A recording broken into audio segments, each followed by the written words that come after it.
वनस्पति शास्त्री कहते हैं एक छोटा सा बीज सारी पृथ्वी को हरियाली से भर देने में समर्थ है, और एक छोटे से अज्ञान के बीज ने मनुष्य को परिपूर्ण अंधकार से भर दिया है। बीज है छोटा, यह बोध नहीं है कि मैं कौन हूं, और जिसे यही बोध नहीं है कि मैं कौन हूं, फिर वो जो भी करेगा गलत ही करेगा। जहां भीतर का दिया ही ना जला हो, फिर तुम्हारे कृत्य के ठीक होने की कोई संभावना नहीं। और हम सब चेष्टा करते हैं कि कृत्य ठीक हो जाए। ये ऐसे ही है जैसे कोई अंधेरे में दिया तो न जलाए और ठीक ठीक चलने का अभ्यास करे, ताकि अंधेरे में मैं बिना गिरे चल सकूं, बिना टकराए चल सकूं, दीवानों से सिर न फूटे, जब चाहिए तब दरवाजा मिल जाए। काश जिंदगी स्थिर होती तो यह संभव हो जाता। काश ऐसा होता कि तुम एक ही मकान में सदा रहते, एक ही कक्ष में सदा रहते, तो धीरे धीरे अभ्यास हो जाता। धीरे धीरे तुम जानने लगते बिना दिए के जलाए द्वार कहां है, दीवार कहां है। जानने लगते टेबल कहां रखी, कुर्सी कहां रखी। जानने लगते किस दिशा में जाएं, किस दिशा में ना जाएं। तो दिए की भी जरूरत न थी। लेकिन जिंदगी रोज बदल जाती, ये अड़चन है। ये जिंदगी का मकान परिवर्तनशील है। यहां एक क्षण को भी कुछ स्थिर नहीं है। यहां सब धारा है, यहां सब बह रहा है, यहां सब बदल रहा है। इसलिए कल तुमने जो तय किया था वो आज काम नहीं आता। आज जो तुम अनुभव करोगे वो कल काम में नहीं आएगा। दिया तो जलाना ही होगा। ये जिंदगी के सरित प्रवाह में केवल अभ्यास कर लेने से कृत्यों का कोई परिणाम होने वाला नहीं है, बल्कि खतरा होता है।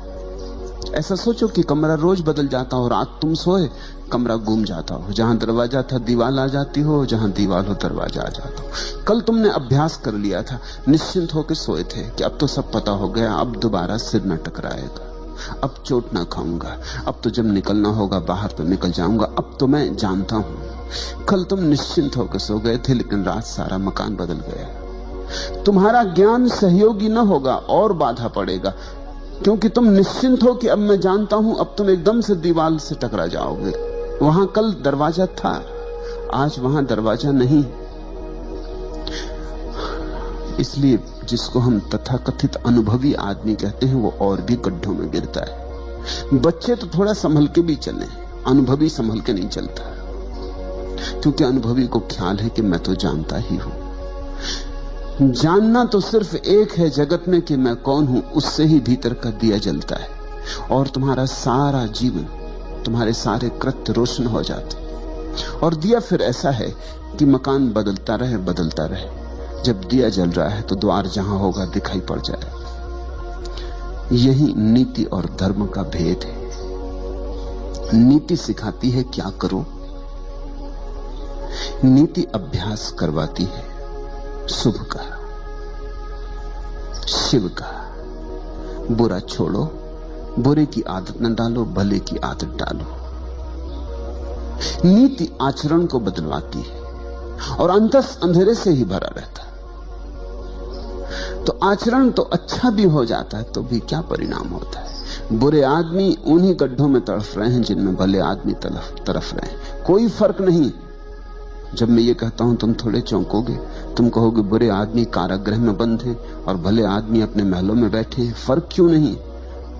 ऊपर से जरूर फर्क है, उनके गड्ढे ऊपर से अलग दिखाई पड़ते हैं, लेकिन अगर गहरे में देखोगे तो अहंकार का एक ही गड्ढा है। उसमें कारागृह में बंद आदमी भी तड़फ रहा है, उसी में मंदिर में बैठा हुआ पूजा करने वाला आदमी भी तड़फ रहा है। गड्ढा एक है, अहंकार का गड्ढा है। गड्ढा एक है क्योंकि अंधेरा एक है। न तो बुरा आदमी जागा है, जाग जाता तो बुरा क्यों होता।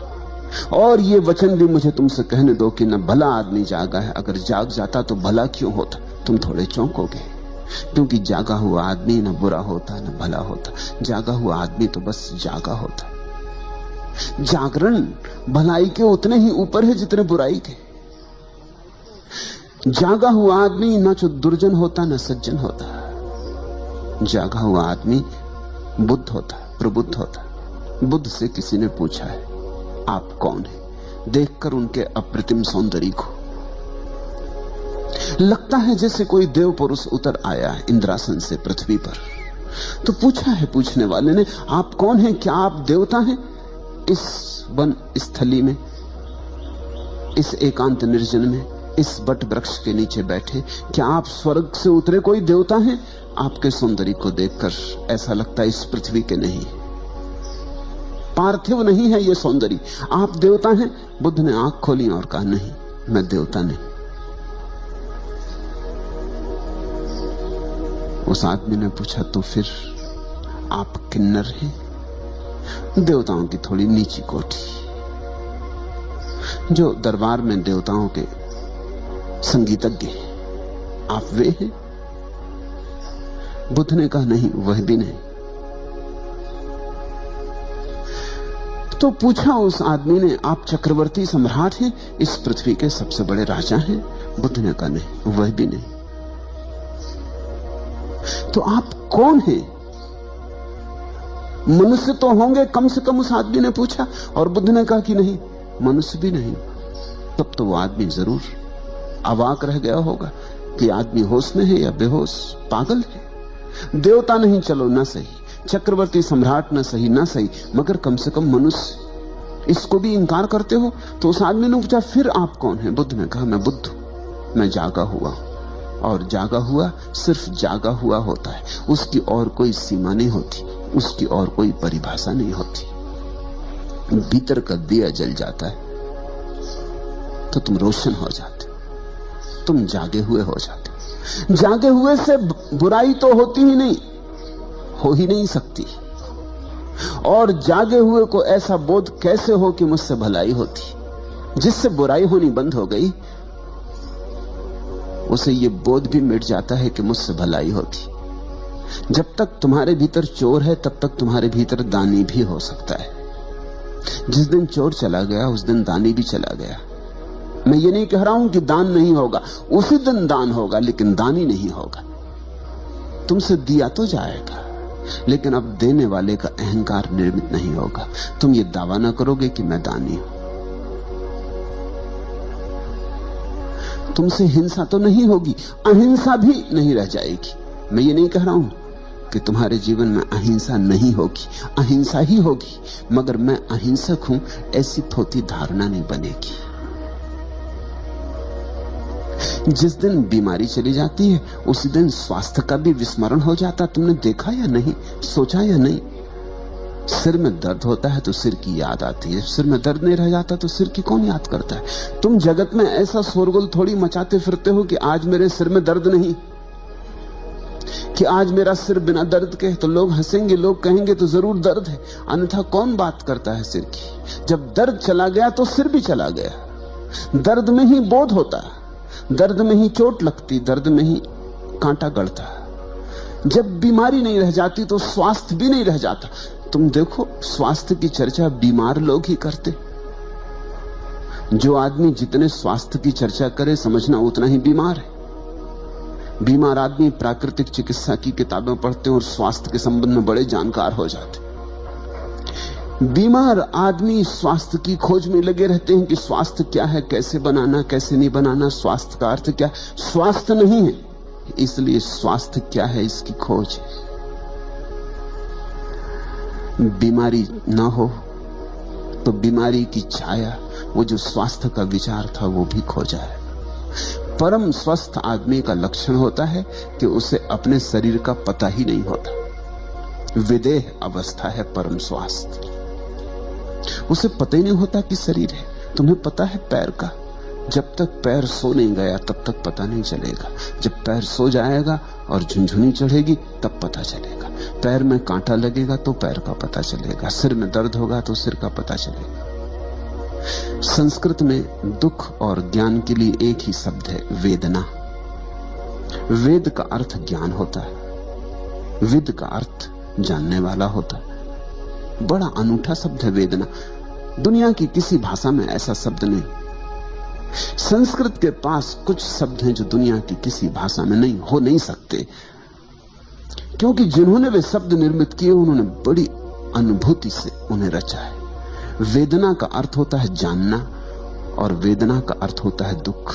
जब दुख होता है तभी ज्ञान बनता है, दुख का ही ज्ञान होता है। इसलिए वेदना के दो अर्थ हैं, बड़े भिन्न अर्थ हैं, दोनों में कोई संबंध नहीं दिखाई पड़ता, कहां ज्ञान और कहां दुख। लेकिन दुख के अतिरिक्त कोई ज्ञान ही नहीं। जब दुख चला गया तो ज्ञान भी चला गया। तब एक परम शांति, एक निर्मल शांति, जहां ना दुर्जन है ना सज्जन, न पापी है न पुण्यात्मा, न नास्तिक है न आस्तिक। हिंसा गई, अहिंसा गई, नीति गई, अनीति गई, झूठ गया, सच गया, वे द्वंद गए, निर्द्वंद हुए। इस निर्द्वंद दशा का नाम धर्म है। नीति द्वंद में चुनाव करवाती, कहती हिंसा छोड़ो, अहिंसा करो, झूठ छोड़ो, सच करो, चोरी ना करो, दान करो, घृणा ना करो, प्रेम करो। नीति कृत्य सिखाती, ठीक कृत्य सिखाती। धर्म कृत्य की बात ही नहीं। धर्म को आचरण से कुछ लेना देना नहीं। धर्म अपूर्व क्रांति है। धर्म कहता है सिर्फ भीतर का दिया जले, फिर सब हो जाएगा, अपने से हो जाएगा, अपने से ही हो जाता है, फिर तुम्हें कुछ करना नहीं पड़ता। इसलिए परम ज्ञानियों ने तुम्हें जीवन और आचरण के नियम नहीं दिए, उन्होंने तो सिर्फ कैसे भीतर का दिया जल जाए इसकी प्रक्रिया थी। उस प्रक्रिया का नाम ही ध्यान है। तुम पूछते हो कि क्या है हमारा मौलिक गंवारपन, क्यों कहते पलटू अजहू चेत गंवार। अब जाग। चेत शब्द को समझो। चेत का अर्थ जागना भी होता, चेत का अर्थ चेतना भी होता। चेत का अर्थ होता है सावधान। खूब सो लिए, आंख खोलो, जागो। काफी सो लिए, अब तक सोए ही रहे। कभी बुराई में सोए, कभी भलाई में सोए। ऐसा समझो कि रात तुम सपने देखते हो। कभी सपना देखते हो कि साधु हो गए, हाथ में कमंडलू लिए भिक्षा मांगने निकले हो, और कभी सपना देखते हो कि हत्यारे हो गए, चोर हो गए और डांका डालने निकले हो। नैतिक व्यक्ति कहेगा अच्छा सपना देखो, साधु बनो, असाधु ना बनो। धार्मिक आदमी कहेगा सपने सब सपने हैं, चाहे तुम चोर बनो सपने में और चाहे साधु बनो, क्या फर्क है? सुबह जाग के पता चलेगा दोनों झूठे थे। इसलिए धार्मिक व्यक्ति कहता है अब जागो, सपने कब तक बदलते रहोगे? ऐसे ही हम सपने बदलते रहे। एक सपने से थक जाते हैं तो विपरीत सपना देखने लगते हैं। रोज हो रहा है ऐसा। जब तक मन की इस अवस्था को तुम ठीक से ख्याल में न लोगे, जागोगे नहीं। एक आदमी बहुत भोजन करता है तो ऊब जाता है, फिर भोजन से कष्ट होने लगता है, सुख तो मिलता नहीं, बहुत करने से कष्ट होने लगता है। जब कष्ट होने लगता है तो उपवास की सोचने लगता है। एक अति से दूसरी अति पर चले। जब कष्ट बहुत होने लगा तो आदमी सोचता है उपवास कर लूं। और मेरे अनुभव में ऐसा आया कि भोजन कम करना ज्यादा कठिन है, भोजन न करना ज्यादा आसान है। मैंने अनेक लोगों को देखा, उनसे अगर कहो कि थोड़ा सम्यक भोजन करो, इतना मत करो, आधा कर दो, वो कहते हैं ये कठिन है। आप कहो तो बिल्कुल बंद कर दें। अति पर जाना मन को आसान है, मध्य में आना मन को कठिन है। निश्चित ही जब खूब दुख भोग लिया जाता भोजन करके, पेट में दर्द है और सिर भारी है और दिल में आलस्य छाया रहता और प्रतिभा में निखार नहीं रह गया, सब धुंधला धुंधला हो गया, अंधेरा अंधेरा, और शरीर बेढब हुआ जाता, शरीर सौंदर्य खोए देता है और जिंदगी एक बोझ रूप मालूम होने लगी, तो तुम जल्दी से उपवास का सोचने लगते हैं। चले उर्ली कांचन, उपवास कर ले, और तुम्हें उपवास करने वाले, करवाने वाले मिल जाते। मगर तुम्हारे जीवन की दशा को कोई नहीं समझता कि अड़चन कहां है। तुम उपवास कर लोगे कितने दिन? कोई जीवन भर उपवास कर सकता है? 10-5 दिन उपवास करके घर आओगे, फिर अति पर पहुंच जाओगे, क्योंकि 10-5 दिन जब उपवास किया तो भोजन ही भोजन का सोचोगे, और करोगे क्या? उपवासी आदमी भोजन ही भोजन की सोचता है, और कुछ सोचता ही नहीं। उसके चित्त में एक ही धारा बहती, भोजन भोजन। वो बड़ी योजनाएं बनाता। देखते ना जैनों के पर्युषण के बाद सोहन इधर बैठी, उससे पूछना, वो अठई करती रही 8 दिन क्या सोचती रही। वो 9वें दिन की बात सोचेगी। 9वां दिन आता है, अभी आया ही जाता है।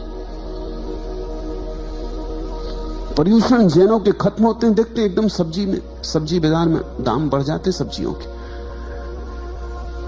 8-10 दिन किसी तरह रोक लिया है, बलपूर्वक, हिंसात्मक ढंग से, क्योंकि हिंसा है उपवास।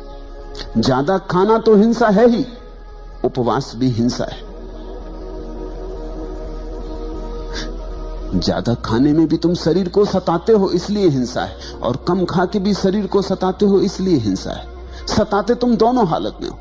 तुम्हारी दुष्टता जाती नहीं।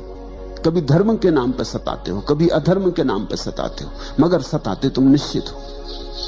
8-10 दिन सता लिया,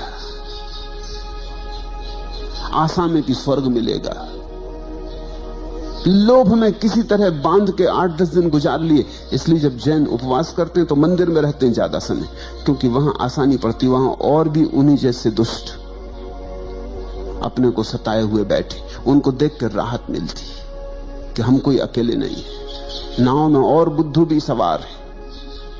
अकेले होने में आदमी को शंका होने लगती, संदेह होने लगता है कि पता नहीं मैं ये क्या कर रहा हूं। उपवासी आदमी को रेस्तरां में जाके बिठा दो तो उससे बड़ी अड़चन होगी, क्योंकि सब लोग भोजन कर रहे हैं, गुलछर्रे उड़ा रहे हैं, चर्चा कर रहे हैं, भोजन की सुगंधियां उठ रही हैं, नासापुटों को उत्तेजित कर रही हैं, भूख को जगा रही हैं।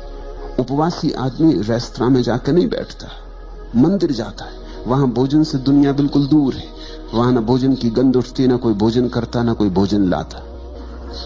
और जितने बैठे हैं वो भी ऐसे उदास मुर्दा, वो भी ऐसी अपने को सताए हुए। वहां आसानी है। फिर वहां धर्म चर्चा चल रही। धर्म चर्चा का कुल अर्थ इतना होता है कि यहां तुम जो कर रहे हो इसका बड़ा फल तुम्हें स्वर्ग में मिलेगा, मोक्ष मिलेगा, परम धाम मिलेगा, वहां परम ऐश्वर्य, सुख ही सुख, कल्प वृक्ष। तो बैठा उपवासी आदमी सोचता है कि थोड़े दिन की बात और है, फिर तो कल्प वृक्ष के नीचे बैठेंगे और जो भी चाहिए वो प्राप्त कर लेंगे। जैसा चाहिए, तब चाहिए, उसी क्षण मिलेगा। ऐसे किसी दिन 10-5 दिन धर्म चर्चा सुन के लोभ का विस्तार करके गुजार दिए, फिर इसके बाद तुम एकदम भोजन पे टूटते हो। वो जो 10 दिन का है उसका बदला लोगे ना, उसका बदला कहां जाएगा? वो तो लेना ही पड़ेगा। अब मन 10 दिन भूखा रह रह के उब गया। अब मन कहता है ठीक से खा लो, अब तो ठीक से खा लो, अब 2-4 दिन तो बिल्कुल स्वतंत्रता दे दो। तो जितना उपवास में वजन गिरता है उसके 5-7 दिन के भीतर उतना वजन वापस बढ़ जाता है, थोड़ा ज्यादा ही बढ़ जाएगा, क्योंकि उपवास भूख को भी जगा देता है और शरीर को राजी कर देता है ज्यादा पचाने के लिए। तो शरीर झपट्टा मार देता है, जल्दी पचाने लगता है, जल्दी खाने लगता है, पाचक रस जल्दी छूटते हैं, ज्यादा छूटते हैं। तो तुम देखोगे उपवास में वजन गिर जाएगा, 2-4 दिन में वजन फिर उतना ही हो जाएगा, थोड़ा ज्यादा भला हो जाए, कम तो नहीं होने वाला। फिर तुम सोचने लगोगे कुछ महीनों के बाद उपवास कर ले। ऐसा मनुष्य का द्वंद्व है। स्त्रियों के पीछे भागते भागते परेशान हो गए, एक दिन तय करते हुए स्त्रियों को छोड़कर जंगल भाग जाए। ये स्त्री नरक का द्वार है। या पुरुषों के पीछे बहुत ज्यादा सिर फोड़ा फाड़ी हो गई है, सब देख लिया संसार, कुछ रस नहीं पाया, अब सोचते हैं कि अब छोड़ छाड़ दे, इस सब से हट जाएं। मगर अति से दूसरी अति, तो नीति तुम्हें एक अति से दूसरी अति पर ले जाती, क्रांति नहीं हो पाती। अति से मुक्ति में क्रांति है, मध्य में खड़े हो जाने में क्रांति है, संतुलन में क्रांति है, सम्यक्त्व क्रांति है। सम्यक्त्व शब्द को समझो, उसका मतलब है समतुल, ठीक बीच में आ गए, जैसे तराजू के दोनों पल्ले बराबर हो जाते हैं और कांटा बीच में आ जाता है। न इधर झुके न उधर झुके, न संसार में झुके और न मोक्ष में झुके, मध्य में खड़े हो गए। वही तो पलटू ने कल कहा कि इड़ा पिंगड़ा मेरे दो पलड़े हो गए। दोनों को सतनाम की डांडी से संभाल लिया है। जैसे जैसे तुम्हारे भीतर बोध बढ़े, वैसे वैसे तुम्हारे भीतर संतुलन आता है, तुम्हारे भीतर द्वंद्व कम हो जाते। ये निर्द्वंद दशा का नाम ही अद्वैत है। एक ही भूल है कि तुम्हारा दिया जला हुआ नहीं। आचरण को सुधारने में बहुत चिंता मत लगाओ, और ध्यान रखना, मैं ये नहीं कह रहा हूं कि आचरण को बिगाड़ने में चिंता लगाओ। जब मैं सुधारने तक को दो कौड़ी का मानता हूं तो बिगाड़ने को कैसे मूल्य दे सकूंगा। मैं कहता हूं आचरण से दृष्टि को बदलो, गेर बदलो, अंतर्मुखी बनो। भीतर अंधेरा है, इसको कैसे रोशन करें, यहां कैसे प्रकाश प्रकट है, कैसे उजाला हो। ध्यान से उजाला होता है। ध्यान है ज्योति जलाने की प्रक्रिया, और मजा ऐसा है कि सब साधन मौजूद है। तुम्हारे घर में दिया है, तेल भरा, बाती लगा, माचिस भी रखी। जरा माचिस को रगड़ना है, जरा माचिस को रगड़ना है कि ज्योति पैदा हो जाएगी। फिर माचिस से ज्योति को बाती से छुला देना है, छुआ देना है कि दिया जल उठेगा। तुम सब लेकर आए हो, तुम्हारे अंतरतम में सब मौजूद है। जो होना चाहिए वो सब मौजूद है, जो जो जरूरी है सब मौजूद है। थोड़ा संयोजन करना है, थोड़ा सा संयोजन। तुम्हारे भीतर साक्षी भाव की संभावना छिपी पड़ी है। जरा चेष्टा, जरा अपने को झकझोरना है। उसी झकझोरने को पलटू कहते हैं। अजहू चेत कमार, अब तो जाग, अब तो जाग। खूब सो लिया, कितना सो लिया। सोते सोते जन्म जन्म बीते, सदियां बीती, अनंत काल बीत गया। अब आंख खोल, बहुत सपने देखे, अब सत्य को देख, स्वयं को देख। दूसरा प्रश्न, संत पलटूदास कहते हैं कि भागवत धन की लूट हो रही है और जो चाहे सो ले। यदि ऐसी बात है तो क्यों इस बात का धनी करोड़ों में एकाध हो पाता है? धन की लूट तो हो रही, लेकिन तुम्हें धन दिखे तब ना। नदी बही जा रही, लेकिन तुम्हें प्यास लगे तब ना, तो तुम पियो। प्यासे को नदी दिखाई पड़ती है, और प्यासे को नदी हजारों मील दूर भी बह रही हो तो भी वो यात्रा करके नदी तक पहुंच जाता है। और गैर प्यासे के सामने, घर के सामने से बहती हो गंगा तो भी दिखाई नहीं पड़ती। ख्याल रखना, तुम्हें वही दिखाई पड़ता है जिसकी तुम खोज कर रहे हो। जिसे तुम देखने निकले हो वही दिखाई पड़ता है। कहते हैं चमार जब रास्ते पर चलते लोगों को देखता है तो उसे सिर्फ लोगों के जूते दिखाई पड़ते, सिर्फ जूते दिखाई पड़ते हैं। जूते ही खोजने चला है, जूतों से हिसाब लगाता रहता है। जूता देख के पहचान लेता है चमार, करीब करीब तुम्हारे जूते से तुम्हारी पूरी आत्मकथा पहचान लेता है। जूते की खस्ता हालत बता देती है कि शायद हार गए चुनाव में इस बार। जूते पे चमक, दर्पण जैसी चमक दिखा देती कि मालूम होता जीत गए। जूते की चमक बता देती है कि जेब गर्म है कि ठंडी। जूते की हालत बता देती है कि बुलाए तुम्हारे साथ मेहनत करे कि गुजर जाने दे। जूते की हालत बता देती है कि भैया गुजर ही जाओ तो अच्छा, कहीं और ही चले जाओ तो अच्छा, यहां न लौट आना, नहीं तो उधारी करोगे। चम्हार जूते को देखता है, चम्हार जूता देखने को ही बैठा है, उसकी नजर वहां लगी। दर्जी तुम्हारे कपड़े देखता है, दर्जी तुम्हें नहीं देखता, तुम्हारे कपड़े ही दिखाई पड़ते। तुम जो खोजने निकले हो वही तुम्हें दिखाई पड़ता है। इस सत्य को खूब गहराई में पकड़ो। वही रास्ता, वही सड़क, वही बाजार, तुम अलग अलग बार निकले हो और तुम्हें अलग अलग दुकानें वहां दिखाई पड़ी। तुमने कभी सोचा? जीवन के छोटे छोटे तथ्यों पर विचार करो और वहां से बड़े तथ्यों की पकड़ आएगी। जब तुम भूखे होते हो तो भोजनालय और रेस्तरां और होटल यही दिखाई पड़ते। उपवास करके एक दिन जाओ बाजार में और तुम पाओगे अरे इतने रेस्तरां हैं, इतनी होटलें, इतनी दुकानों पर भोजन बिक रहा है। ये तुम्हें कभी ख्याल में ना आया था। तुम भरे पेट निकले थे, ख्याल में आने का कोई कारण न था। फिर एक दिन भरे पेट जाओ, फिर वो दिखाई ना पड़ेगी। जिसकी काम वासना पीड़ित है उसे रास्ते पर पुरुष नहीं दिखाई पड़ेंगे, स्त्रियां दिखाई पड़ेंगी। उसे पुरुष छूट ही जाएंगे, पुरुषों को वो मद्देनजर कर जाएगा। वो गुजरेंगे जरूर लेकिन उनकी कोई छाप ना बनेगी। लेकिन जिसकी काम वासना तृप्त है उसे स्त्री पुरुषों से कोई भेद नहीं पड़ेगा। और जो काम वासना के पार जा चुका है उसे तो यह भी भेद करना मुश्किल हो जाएगा कि कौन स्त्री है कौन पुरुष है। स्त्री पुरुष का भेद तुम तभी तक करते हो जब तक तुम्हारे भीतर तलाश है, तुम्हारे भीतर वासना प्रदीप्त है। नहीं तो कौन चिंता करता है? तुमने ख्याल किया? तुम वही देखते हो जो तुम खोज रहे हो। तो पलटू तो कहते हैं कि भागवत धन की लूट हो रही, ये सामने ढेरी लगी है, लूट सको तो लूट लो।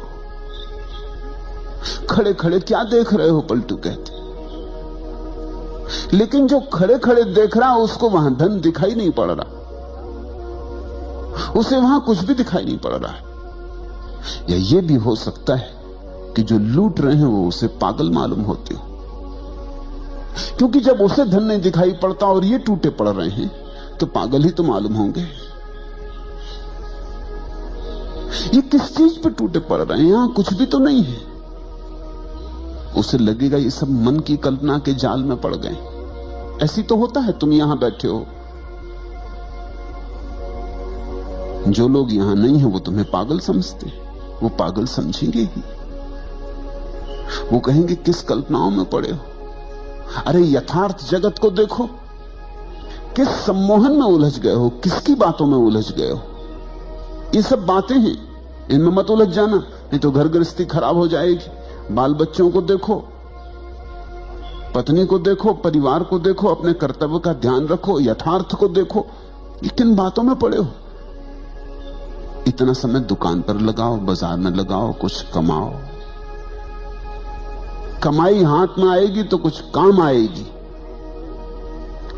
ये धर्म चर्चा, तत्व चर्चा, ये किस काम में आएगी? इसकी रोटी बनाओगे कि कपड़े बनाओगे, किससे छप्पर बनाओगे? इससे बच्चों का पेट नहीं भरेगा और न पत्नी के लिए साड़ी खरीद सकोगे। किस झंझट में पड़ गए हो? लोग तुम्हें समझाते हैं, लोग तुम्हें कहते होंगे अभी भी लौट आओ, अभी ज्यादा नहीं गए हो, नहीं फिर पीछे लौटना मुश्किल हो जाएगा। कहीं ज्यादा मत उतर जाना इसमें, होश हवास न खो देना, औरों ने खो दिया है। उनकी बात भी ठीक तो है, उनकी तरफ से ठीक ही है। अब यहां लोग मेरे पास आए हैं, दूर दूर से आए, कोई जापान से है, कोई जर्मनी से है, कोई ईरान से है, कोई इथोपिया से है, कोई अमेरिका से है, कोई स्वीडन से आया है, कोई इंग्लैंड से है, कोई इटली से है। दूर दूर से लोग आए, करीब करीब जमीन के हर तरफ से लोग यहां मौजूद हैं, सिर्फ चीन और रूस को छोड़ के, क्योंकि वहां से आ नहीं सकते। लेकिन मेरे पड़ोसी भी हैं यहां पूना में, वो नहीं आए। वो समझते ये सब पागल हो गए हैं, इनका दिमाग खराब हो गया। और उनकी बात में भी सच्चाई है, उनकी तरफ से सच्चाई है। उनको यहां कुछ दिखाई नहीं पड़ता, यहां धन लुट ही नहीं रहा है।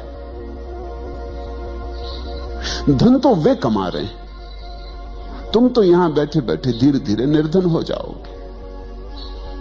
तुम्हें लग रहा है कि तुम धन लूट रहे हो। तो एक बात समझो, धन और धन भी तो देखना पड़ता है। जिन्हें बाहर की वस्तुओं में धन दिखाई पड़ता, उन्हें भीतर की वस्तुओं में धन नहीं दिखाई पड़ता। जिन्हें भीतर की वस्तुओं में धन दिखाई पड़ जाता, उन्हें बाहर की वस्तुओं में धन नहीं दिखाई पड़ता। बुद्ध ने अपना राजमहल छोड़ा तो उनके सारथी ने, जब उन्हें छोड़ने गया जंगल में, उसने उनके पैर पकड़ लिए। सारथी ने, बूढ़ा सारथी, बचपन से बुद्ध को रथ पर घुमाया किया है, बचपन से बुद्ध को बढ़ते हुए देखा है, उसका भी बेटे जैसा लगाव है बुद्ध से। उसने बुद्ध के पैर पकड़ लिए और कहा कि ये क्या कर रहे हो, जंगल में कहां जा रहे हो? इस महल को छोड़कर, इस संगमरमरी महल को छोड़कर, उस सुंदर यशोधरा को, तुम्हारी पत्नी को छोड़कर, उस नए नए पैदा हुए बेटे राहुल को छोड़कर, अपने बूढ़े बाप को छोड़कर तुम जा कहां रहे हो? तुम बूढ़े बाप के हाथ की लकड़ी हो और ये सुंदर महल और ये सारा वैभव जंगल में मिलेगा क्या? तुम मुझसे पूछो, मुझ बूढ़े से पूछो, मैं जंगलों में खूब भटका हूं, वहां कुछ भी नहीं है। और दुनिया तो महलों की तरफ जाना चाहती। तुम्हारा दिमाग ठीक है, तुम महल से छोड़ के जा रहे हो। कौन नहीं जो राजा ना होना चाहे, और तुम राजा होना तुम्हारे हाथ में और छोड़ के जा रहे हो। वो बूढ़ा रोने लगा। उसकी बात भी तो ठीक है। उस बूढ़े को जंगलों में कुछ भी नहीं दिखाई पड़ता, उसे सब महल में दिखाई पड़ता है। गरीब आदमी का धन महल में मालूम होता है। ये तो कभी किसी अमीर को समझ में आता है कि महल में कुछ भी नहीं। ये तो किसी अमीर के अनुभव में बात उतरती कि यहां कुछ भी नहीं, क्योंकि देख लिया, कुछ पाया नहीं। शोरगुल तो बहुत है, सार बिल्कुल नहीं। बुद्ध हंसने लगे। उन्होंने कहा, तू तेरी तरफ से ठीक कहता है, लेकिन मेरी तरफ से वहां कुछ भी नहीं। वहां से मैं देख के आ रहा हूं। तू तो बाहर बाहर था बूढ़े, तू तो सारथी ही था। मैं भीतर रह के आ रहा हूं, वहां कुछ भी नहीं। और जिन्हें तू महल कहता है, सुंदर आलीशान वैभव से भरे संगमरमर के, उन्हें मैं केवल लपटों में जलता हुआ देख रहा हूं। मुझे जल्दी दूर निकल जाने दे, इसके पहले कि वो मुझे भी खाक कर दें, क्योंकि वो बहुतों को खाक कर चुके। मेरे पिता के पिता और उनके पिता और उनके पिता, वो सब वहीं खाक हो गए। मुझे भाग जाने दे। वहां लपटें उठ रही। वो बूढ़ा देखता है महल की तरफ, वहां कोई लपटें नहीं। ये बड़ी दृष्टियों का भेद है। और बुद्ध ने जो कहा था ठीक ही कहा था, क्योंकि जंगल में ही मिला। जो धन था, परम धन था, वो एक दिन बैठकर जंगल में ही मिला। वो 6 साल की अथक खोज के बाद एक दिन निरंजना नदी के तट पर बट वृक्ष की छाया में बैठे हुए वो धन बरसा। तो एक अदृश्य धन है, तभी तक अदृश्य है जब तक तुम्हारी आंखें बाहर से उलझी। उसी दिन दृश्य हो जाएगा जिस दिन तुम्हारी आंखें बाहर से मुक्त हो गई। दृष्टि की क्रांति चाहिए। तुम पूछते हो, पलटू कहते भागवत धन की लूट हो रही, और जो चाहे सो ले। ठीक कहते हैं, 100% ठीक कहते हैं। बस चाहना ही पर्याप्त है लेने के लिए। जो चाहे सो ले, कोई रोक नहीं रहा है। समाधि का धन ऐसा है कि उसे कोई भी रोक नहीं रहा है, तुम्हें कोई बाधा नहीं डाल रहा है। मगर बड़ा मजा है, जिस धन पर बड़ी बाधाएं हैं, जो तुम्हें मिलना एकदम आसान नहीं, उस पर तुम टूटे पड़ रहे हो। और जो मिल भी गया अगर, तो भी कुछ मिलेगा नहीं, उस पर तुम टूटे पड़ रहे हो। उस पर लूट मची। और जो धन कोई भी छीनने को नहीं मालूम हो रहा, और जो धन इतना है कि सभी को मिल जाए तो भी न्यून नहीं होता, उस धन की तरफ तुम जा भी नहीं रहे हो। तुम सब भागे जा रहे हो बाहर की तरफ। और तुम्हारा धन तुम्हारे भीतर है। तुम्हारा धन तुम हो। तुम्हारे होने में, तुम्हारी सत्ता में तुम्हारा धन है।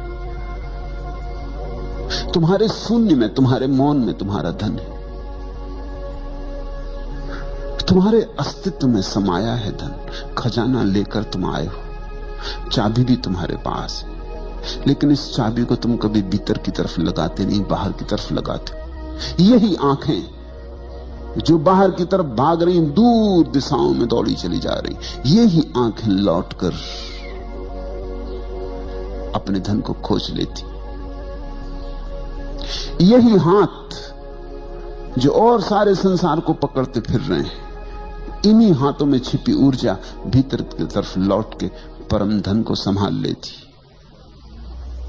लेकिन कोई रोकता नहीं, फिर भी तुम उसके प्यासे नहीं। तुम अभी संसार से थके नहीं हो। तुम्हें लगता है यहां शायद हो, आज नहीं मिला कल मिले।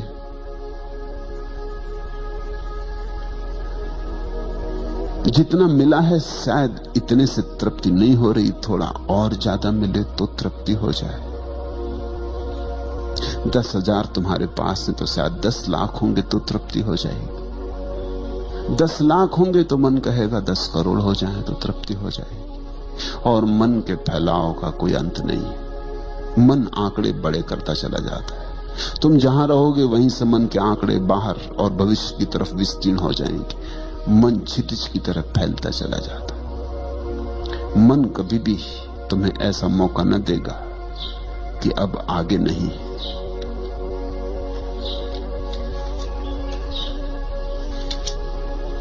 मर गया होता कभी का आपदाओं की कठिन मार से, यदि नहीं आशा श्रवण में नित्य यह संदेश देती प्यार से। घूंट यह पी लो कि संकट जा रहा है, आज से अच्छा दिवस कल आ रहा है। मर गया होता कभी का आपदाओं की कठिनतम मार से। कभी का ये मन मर गया होता, लेकिन ये मन आशा का दिया जलाए रखता है। ये मन कहता चला जाता है, यदि नहीं आशा श्रवण में नित्य यह संदेश देती प्यार से। बड़ी मीठी बातें कहता मन। मन कहता है फिक्र ना करो, दुर्दिन गए, भले दिन आने को ही है। अब मत लौटो, करीब आके मत लौट जाओ। अब तो बिल्कुल हाथ में ही है मंजिल, अब ना लौट जाओ। पागल हुए हो, इतनी दूर चल आए, अब कहां लौट के जाते हो। घूंट यह पी लो कि संकट जा रहा है, आज से अच्छा दिवस कल आ रहा है। कल कभी आता नहीं और मन कहे चला जाता है आ रहा है, आ रहा है, बस जरा ही दूर है, आया ही जाता है। कल कभी आता नहीं, कल सदा दूर ही बना रहता है। तुम्हारे बीच और कल के बीच दूरी शाश्वत है, सदा उतनी ही रहेगी जितनी सदा से है। उसमें कभी कोई कमी नहीं पड़ेगी और मन सदा कल की बातें करता रहेगा। ये जो मन का धन है कल में है और कल आता नहीं, और ये असली धन है वो अभी है, यही है और तुम्हारे भीतर है और तुम्हारे साथ ही आया है। असली धन खोता ही नहीं, सिर्फ विस्मरण होता है, और नकली धन कभी मिलता ही नहीं, सिर्फ आशा बंधती। तो पलटू कहते तो ठीक ही है कि जो चाहे सो ले। जिस दिन चाहोगे, जिस दिन भी तय कर लोगे कि बस उब गया, थक गया, अब और कल की दौड़ नहीं, अब और आपाधापी नहीं। समझ लिया मन को, मन का गणित समझ में आ गया है कि तो रोज ही यही कहे चला जाएगा कि कल कल कल। इस जन्म में नहीं, अगले जन्म में, यहां नहीं स्वर्ग में, यहां नहीं कहीं और। मन सदा कहता है कहीं और है सुख। देखो, भिखमंगा सड़क पर सोचता है चलते समय महल में जो विराजमान है वहां है सुख, और महल में जो बैठा है परेशान पीड़ित, रात भर सो भी नहीं सका, महल में नींद कहां।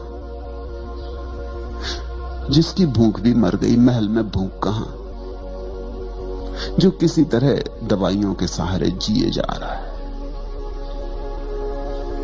वो सोचता है रास्ते पे चलते भिखारी को देखकर कि शायद इस भिखमंगे की मस्ती में सुख हो। देखो किस मजे से चला जा रहा है, एक तारा बजाता। देखता है इस भिखमंगे को रास्ते पर सोया हुआ, धूप में, घनी धूप में, और घुर्राटे ले रहा, और वो अपने महलों में सुंदरतम बिस्तर बनाए हुए है तो भी नहीं सो पाता। नींद असंभव हो गई, चैन हराम हो गया।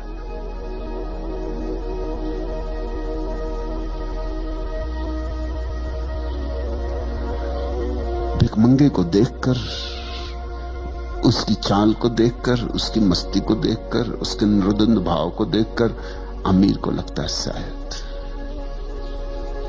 सब छोड़ देने में सुख है। तुम भी ऐसा सोचते हो, इसलिए मैं तुमसे कह रहा हूं सोचना। तुम सदा ऐसा सोचते हो कोई और सुख पा रहा। शहर में रहने वाला सोचता गांव में रहने वाले लोग बड़े सुखी। गांव वाले से तो पूछो कभी।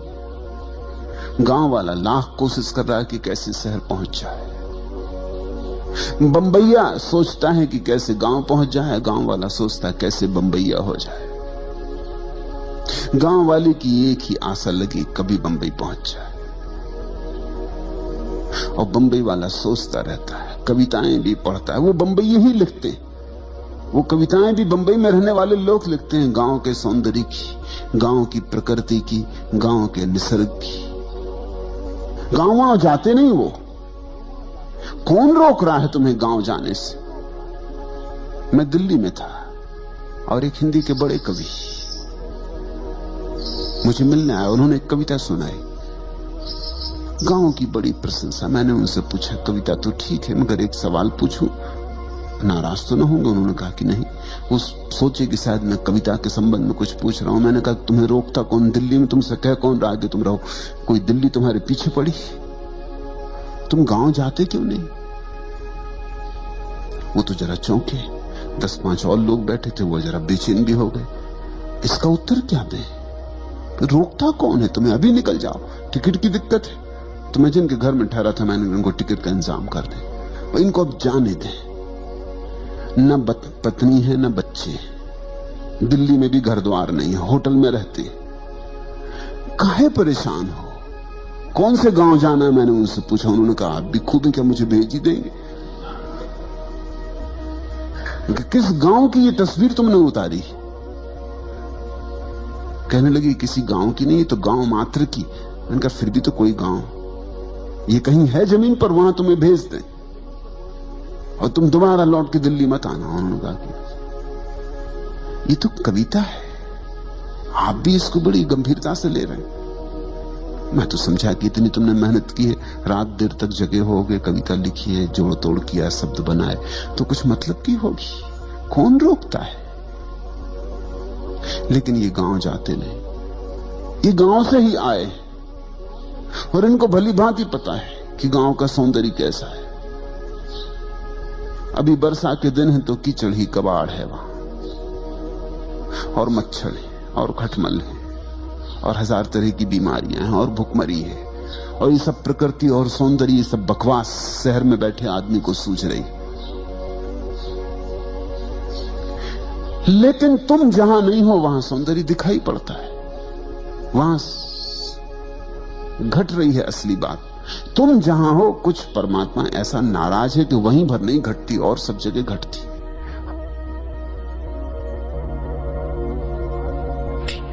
हर दूसरे की शक्ल तुम्हें हंसती हुई मालूम पड़ती,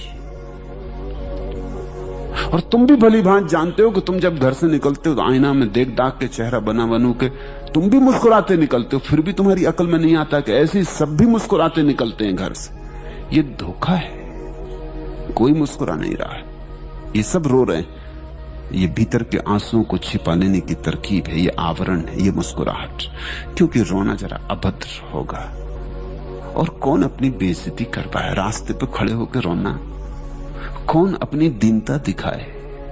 शर्मा रहे हैं अपने रोने से तो मुस्कुराहट पोत कर निकले। छुपा ली हैं झुर्रियां जीवन की, पाउडर में लाली में लगा के किसी तरह छुपा लिए हैं अपने आंखों के अंधेरे, सुरमा काजल में किसी तरह बंधन के बाहर आ गए। इनको देख के दूसरे मोहेंगे और सोचेंगे गजब, तो ये आदमी ने पा लिया मालूम होता, ये आदमी ऐसी मस्ती से चला जा रहा। इससे तो पूछो, इसके भीतर तो झांको, और इसके भीतर झांकने की कोई जरूरत नहीं, तुम अपने भीतर झांको, तुम भी तो यही कर रहे हो। हम दूसरे को धोखा देते हैं और इस कारण सारी दुनिया हमें धोखा दे रही। तुम जो कर रहे हो वही दूसरे लोग भी कर रहे हैं। कोई यहां सुखी नहीं है, क्योंकि सुख तो भीतर जाने से मिलता है। यहां कोई भीतर जाता नहीं मालूम पड़ता। सबकी जीवन ऊर्जा बाहर बही जा रही, धन में, पद में, प्रतिष्ठा में। दिल्ली चलो, सभी दिल्ली जा रहे हैं। किसी तरह चलो, दिल्ली के करीब ही पहुंच जाओ। न पहुंचे दिल्ली भी तो कहीं तो रास्ते में करीब पहुंच गए। जितने करीब पहुंच गए उतना ही सुख मिल जाएगा। अपने भीतर आने से कोई सुख को उपलब्ध होता है, तब चेहरों पर मुस्कुराहट पोतनी नहीं पड़ती, तब एक दीप्ति होती, सहज भीतर से उठती,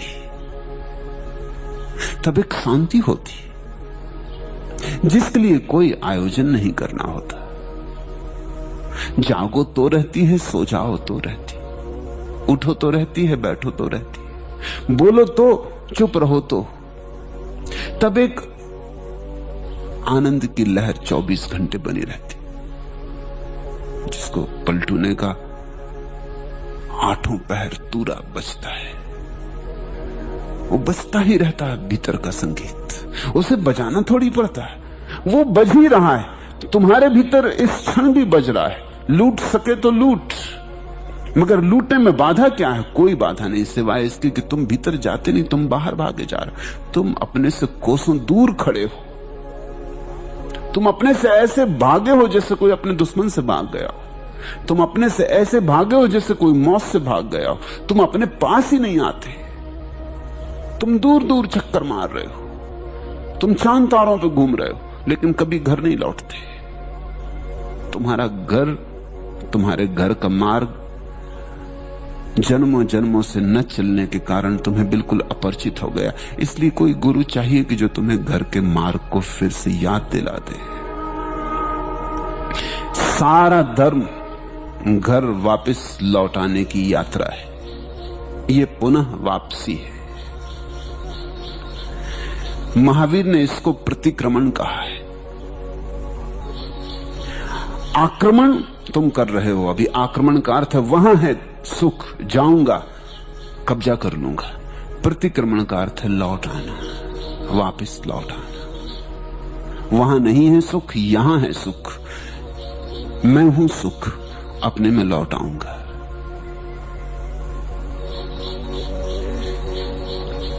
पलटू कहते हैं इतनी ही बर जरूरत है कि तुम चाहो। पर चाह कैसे पैदा हो? चाह तभी पैदा होगी जब तुम अपनी बाहर की चाह की घनीभूत पीड़ा को देखो। तुम क्या कर रहे हो?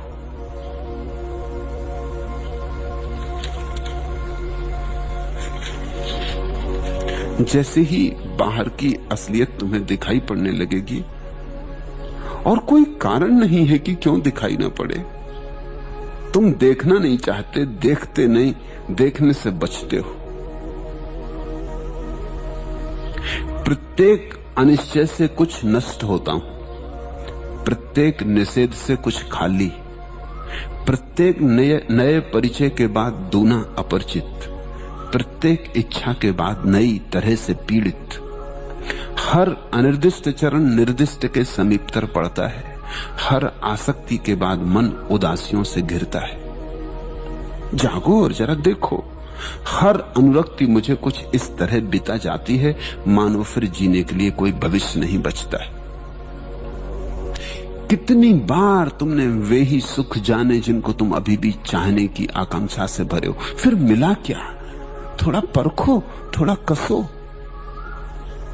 एक स्त्री के, सुंदर स्त्री के प्रेम में पड़ गए थे कि सुंदर पुरुष के प्रेम में पड़ गए, फिर मिल गई सुंदर स्त्री, फिर क्या हुआ? एक बार लौटकर देखो, विश्लेषण करो, फिर हुआ क्या? कहां खो गया सौंदर्य, कहां खो गई सुंदर स्त्री, कहां खो गया प्रेम? हाथ में राख रह गई, अंगार भी तो नहीं। और अब फिर तुम योजना बना रहे हो।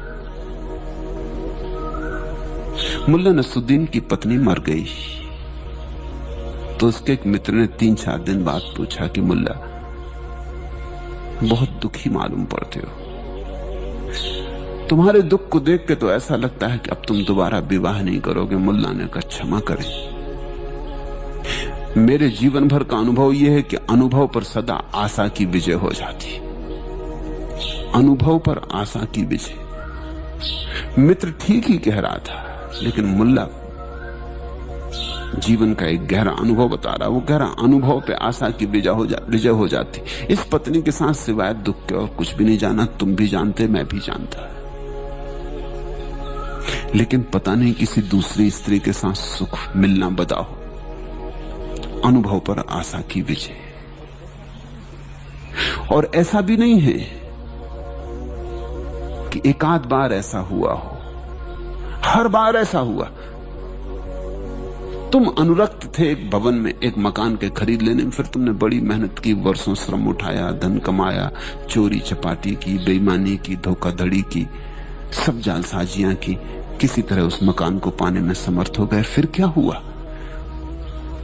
मिला सुख, पहुंचे किसी आनंद में, कोई मग्नता बरसी, कोई फूल खिले, फिर खाली के खाली, फिर राख के राख, फिर सोचने लगे कि कोई दूसरा मकान।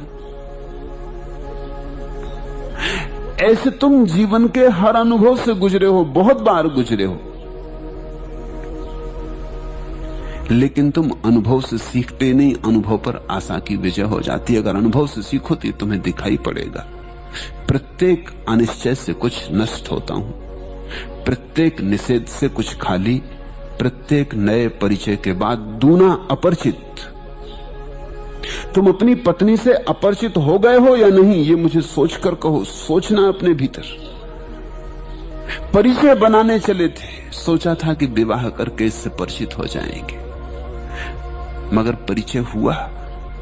30-30 साल तक लोग पति पत्नी की तरह रहे हैं और अपरिचित, और जरा भी एक दूसरे को पहचानते नहीं, और जरा भी दोनों के बीच सामंजस्य नहीं उठ सका है, संगीत नहीं उठ सका है, दोनों के सुरताल मिले नहीं। परिचय कहां? जितने दिन साथ रहोगे उतने अपरिचित हो जाते हो। प्रत्येक निषेध से कुछ खाली, प्रत्येक नए परिचय के बाद दूना अपरिचित, प्रत्येक इच्छा के बाद नई तरह से पीड़ित। देखा नहीं कितनी इच्छाएं तुम भर लेते हो, भरते ही नई पीड़ा शुरू हो जाती। इधर पुरानी इच्छा पूरी नहीं हुई कि नई इच्छाओं के अंकुर निकल आते। ये होता ही रहेगा, ये होता ही रहा है।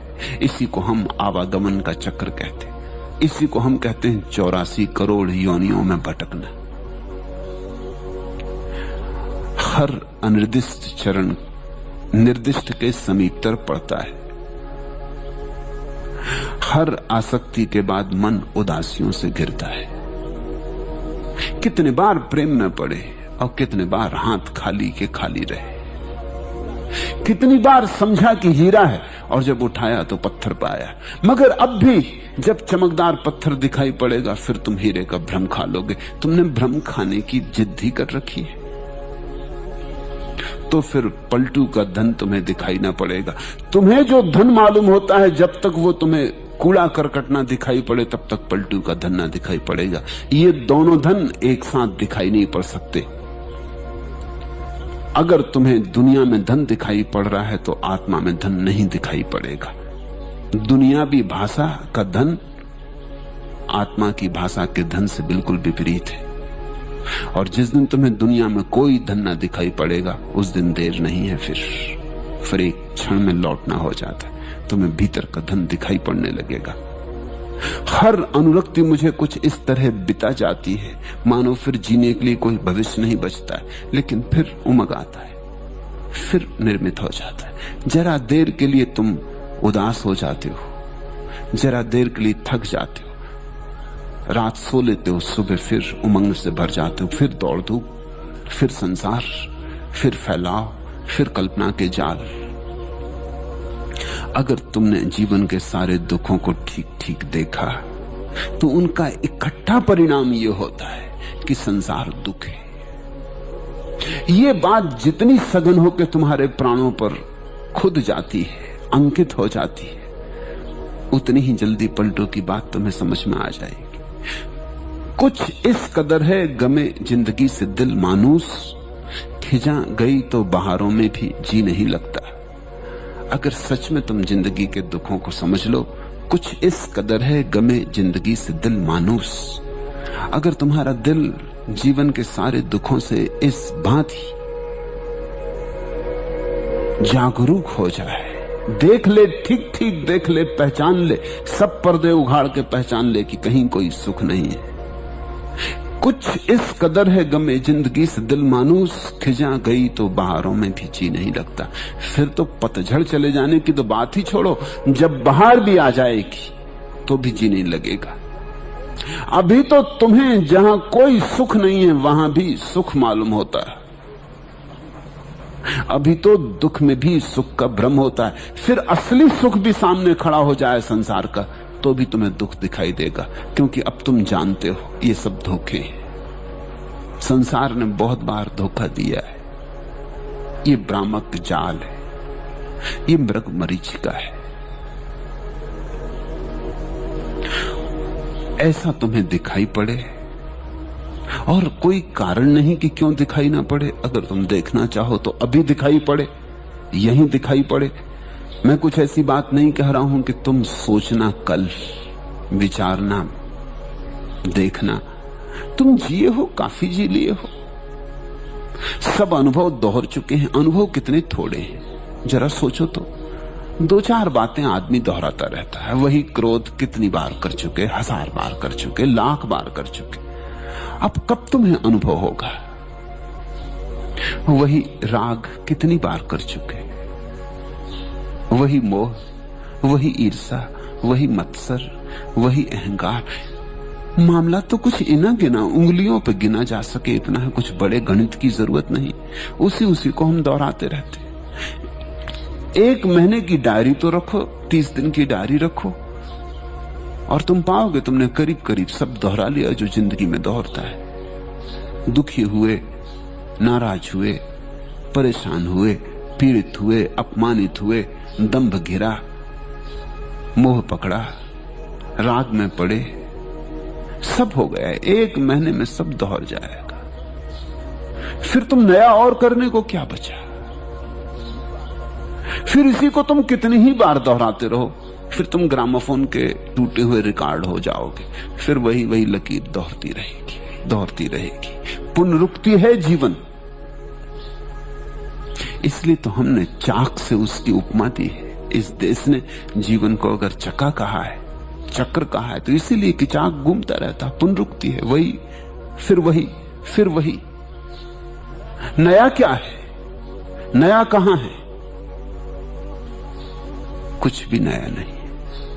फिर तुम कैसे इसे पकड़े हो? तुम देखते ही नहीं, तुम अनुभव से कुछ निचोड़ते नहीं। अनुभव के निचोड़ का नाम बोध है। तुमने महाभारत की प्रसिद्ध कथा सुनी है। पांडव जंगल में भटक गए, पानी नहीं मिला है, एक झील पर खोजने गए। पहला भाई गया, लेकिन झील पर झुकता ही था पानी भरने को कि कोई यक्ष ने वृक्ष से आवाज दी कि रुक, पहले मेरे प्रश्न का उत्तर दे दे। अगर मेरे प्रश्न का उत्तर बिना दिए तूने पानी भरने की कोशिश की तो यहीं गिर पड़ेगा और मर जाएगा। क्या प्रश्न है? और उस यक्ष ने कहा कि अगर मेरे प्रश्न का गलत उत्तर दिया तो भी पानी ना भर सकेगा, नहीं तो मर जाएगा। ठीक उत्तर देगा तो ही पानी भर सकेगा। ये मेरे जीवन मरण का प्रश्न है, उस यक्ष ने कहा। मैं तब तक इसी वृक्ष पर कैद रहूंगा जब तक मुझे ठीक उत्तर नहीं मिल जाता। इसलिए मैं किसी को पानी भी नहीं पीने दूंगा जब तक मुझे ठीक उत्तर कोई दे ना दे। नहीं तो मेरी जिंदगी यहीं बंधी है, जन्मों से मैं यहीं अटका हूं। क्या प्रश्न है पूछा? तो उसने प्रश्न कई पूछे। उसमें पहला प्रश्न बड़ा अद्भुत है, बड़ा सीधा सरल और बड़ा कठिन भी। पहला प्रश्न यही कि आदमी के संबंध में सबसे ज्यादा आश्चर्य की बात क्या है? कुछ उत्तर दिया होगा, वो सही उत्तर नहीं था। फिर भी पानी भरने की कोशिश की तो पहला भाई मुर्दा होकर गिर पड़ा। ऐसे 4 भाई आए और मुर्दा होकर गिर पड़े, एक के बाद एक। फिर युधिष्ठिर अंत में आए। चारों भाई गए और लौटते नहीं, और सांझ हुई जाती। क्या हुआ? पहुंचे तो उस यक्ष ने फिर कहा, चारों की लाशें पड़ी। उस यक्ष ने कहा, मेरे प्रश्नों का उत्तर चाहिए। युधिष्ठिर ने जो उत्तर दिया है वो सीधा सरल उत्तर है। यही जो सारे संत सदा कहते रहे, फिर भी तुमने सुना नहीं। युधिष्ठिर ने कहा, आदमी के संबंध में सबसे आश्चर्य की यही बात है कि वो अनुभव से सीखता नहीं। उत्तर सही था, यक्ष मुक्त हो गया। युधिष्ठिर ने पानी भर लिया। युधिष्ठिर ने प्रार्थना की, मेरे भाइयों को भी जिला दे। वो भाई भी जिला दिए गए। यक्ष प्रसन्न था क्योंकि वो वृक्ष में बंधा था, आबद्ध कीला गया था, ठोका गया था, वो मुक्त हो गया। ये छोटा सा पाठ, तुम सोचते हो अगर तुम पानी भरने गए होते उस झील पर तो जिंदा लौट सकते थे। तुम ये उत्तर देते, ये उत्तर तुम्हारे जीवन से उठता नहीं उठता तो तुम भी उसी मूर्खता में पड़े हो जिसमें सारे लोग पड़े। अनुभव सभी को होते हैं। जो अनुभवों को निचोड़ निचोड़ के इत्र बना लेता है, हर अनुभव से इत्र निचोड़ लेता है। ख्याल करना, फूल हैं, तुम फूलों को इकट्ठा ना कर सकोगे। फूल तो आए और गए, सुबह थे सांझ ना रहे, अभी हैं अभी कुम्हला जाएंगे। फूलों को कोई संभाल के नहीं रख सकता। तिजोरी में बंद भी कर लोगे तो सड़ जाएंगे, राख रह जाएगी कुछ दिन बाद। सुगंध तो नहीं बचेगी, दुर्गंध हो सकती है, लेकिन फूलों को बचाने का एक उपाय है, इत्र निचोड़ लो, उनका सार निचोड़ लो, उनकी गंध निचोड़ लो। फूल तो मर जाएंगे लेकिन इत्र सदियों तक रह सकता है, इत्र शाश्वत हो सकता है। ऐसे ही अनुभव के फूल हैं। आज क्रोध किया, ये एक फूल है, इसमें से निचोड़ लो कुछ बोध, कुछ काम की बात, कुछ सार की बात। इसको ऐसे ही मत जाने दो। आज प्रेम किया, इसमें से निचोड़ लो कुछ काम की बात, एक फूल खिला। आज अपमानित हुए, नाराज हो गए, मूर्छित हो गए, अनाप शनाप बकने लगे, अनर्गल व्यवहार किया, विक्षिप्तता प्रकट की, ये फूल है, निचोड़ लो कुछ। ऐसे रोज रोज हर अनुभव के फूल से अगर निचोड़ते गए तो बोध का इत्र इकट्ठा होता है, तो बुद्धिमान होता है आदमी। बुद्धिमान आदमी शास्त्रों से नहीं होता। बुद्धिमानी जीवन के शास्त्र को अनुभव करने से आती, और सबको ये शास्त्र मिला है। ये जीवन सबके पास एक जैसा है, गरीब के पास, अमीर के पास, ग्रामीण के पास, शहरी के पास, पढ़े लिखे के पास, गैर पढ़े लिखे के पास, सबके पास एक सा जीवन है, क्योंकि जीवन के अनुभव एक से। पर बहुत थोड़े से लोग इसमें से इत्र निचोड़ते हैं। जो इत्र निचोड़ते हैं उनको पलटू की बात जज जाएगी, समझ में आ जाएगी। इत्र निचोड़ निचोड़ के तुम पाओगे कि बाहर के जीवन के किसी अनुभव में कोई सुख नहीं है, दुख ही दुख है, खालिस दुख है। इसलिए बुद्ध ने कहा है, जन्म दुख है, जरा दुख है, मृत्यु दुख है, जीवन की पूरी कथा दुख है। जीवन में दुख छिपा है, ऊपर ऊपर सुख के आभूषण है, भीतर भीतर दुख के घाव है। ऊपर ऊपर सुख के सुंदर वस्त्र है, भीतर भीतर बड़ी अंधेरी रात है। जिस दिन ऐसा दिखाई पड़ जाता है कि बाहर दुख मात्र है, जिस दिन ऐसी प्रतीति होती है कि बाहर दुख मात्र, फिर कहां जाओगे? फिर तो बाहर जाने को कोई जगह न रही, फिर तो एक ही जगह बची, भीतर ही जा सकते हो। पलटू ने कल कहा ना कि 10वें द्वार पर बैठा हूं। 9 द्वार, आंख, कान, नाक, मुंह, जनेंद्रियां, ये सब 9 छेद हैं आदमी के शरीर में। तुम्हारे सारे तथाकथित सुख इन्हीं 9 छेद से भीतर आते। सुगंध आती नाक से, संगीत आता कान से, सौंदर्य आता आंख से, ऐसा। और इन्हीं 9 छिद्रों से तुम जगत में जाते हो, बाहर जाते हो। एक सुंदर स्त्री को देखा, चले बाहर, आंख से ही देखा, दूर जाते देखा, लेकिन तुम चल पड़े उसके पीछे। फिर तुम अपनी पत्नी के साथ चल रहे हो, लेकिन हो नहीं वहां। पत्नी तत्क्षण पहचान लेती कि आप चल पड़े, आप कहीं निकल गए दूर। पत्नियों को धोखा देना भी मुश्किल है। पत्नी जानती है, वो पूछने लगती कहां चले गए, क्या मामला है, तुम यहां नहीं मालूम होते। और ऐसा भी नहीं कि तुम आंख बचाओ तो बच सकते हो, तुम आंख बचाओ तो भी चले गए। आंख बचाने का मतलब ही ये है। एक स्त्री सुंदर जाती थी, तुमने नहीं देखने की कोशिश की, मगर अब इससे क्या होगा, नहीं देखने की कोशिश में ही चले गए। भीतर तो रूप उठाया, आंख से तुम बाहर बह गए। ये 9 छेद है और एक 10वां छेद है, 10म द्वार उसको ज्ञानियों ने कहा है। वो 10वां छेद भीतर की तरफ जाता, 9 छेद बाहर की तरफ। संसार के पक्ष में तो 9 मार्ग है, इसलिए लोग संसार में सुगमता से चलते हैं। रास्तों पर रास्ते, ये चूके तो दूसरा, दूसरा चूके तो तीसरा। यहाँ कई पटरियां इकट्ठी दौड़ती हैं, यहाँ 9 पटरियां इकट्ठी दौड़ रही। इस ट्रेन में न मिले जगह तो दूसरे में मिल जाती, कहीं न कहीं मिल जाती। लोग दौड़ते रहते, कोई संगीत का दीवाना है, कोई रूप का दीवाना है, कोई काम का दीवाना है, कोई धन का दीवाना है। दीवाने ही दीवाने, और हर एक ने अपनी अपनी पटरी पकड़ ली। भीतर जाने का मार्ग सिर्फ एक है, एकमात्र है। उसे ध्यान कहो, भक्ति कहो, या जो भी नाम देना हो। होश भीतर जाने का मार्ग है, सुरति वो एक ही है।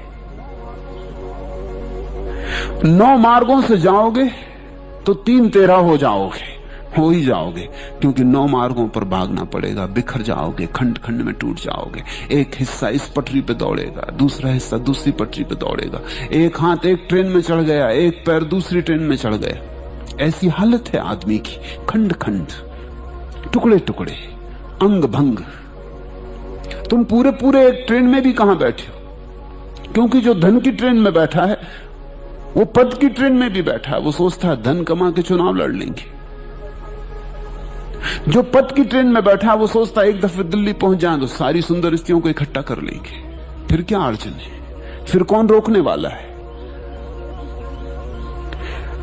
तुम एक ही ट्रेन में भी नहीं हो, क्योंकि बाहर जाने वाली यात्रा एक ही ट्रेन में हो भी नहीं सकती। यहां इतनी ट्रेनें जा रही, तुम कैसे चूको, सभी को भोग लेना चाहते हो। तो आंख कहीं चढ़ गई, कान कहीं चढ़ गए, हृदय कहीं बैठा, सिर कहीं बैठा, एक पैर कहीं, एक अंग कहीं, ऐसे तुम खंड खंड हो गए।